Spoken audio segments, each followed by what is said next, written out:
श्री स्वामी समर्थ. आज मी तुम्हाला स्वामी महाराजांच्या काळी घडलेली खरी कथा वाचून दाखवणार आहे. कथेचं नाव आहे एका गरीब बाईचा नैवेद्य स्वामींनी कसा स्वीकारला.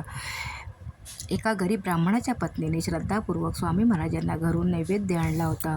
परंतु बाई गरीब असल्यामुळे तिच्याकडे कोणाचेच लक्ष नव्हते. परंतु ती लांब उभी राहून स्वामी महाराजांचे मनातल्या मनात चिंतन करत उभी राहिली.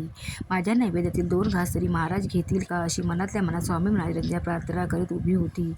इतक्यात स्वामी महाराजांचे तिच्याकडे लक्ष गेले. स्वामी महाराज म्हणाले, त्या बाईच्या नैवेद्याला कोण आडवा येतो, त्यांना पुढे आणा. त्यासरशी ती बाई पुढे आली. महाराजांच्या पुढे त्याने नैवेद्य ठेवला आणि स्वामी महाराजांनी तो अत्यंत प्रेमाने व आदराने त्या नैवेद्याचे ग्रहण केले.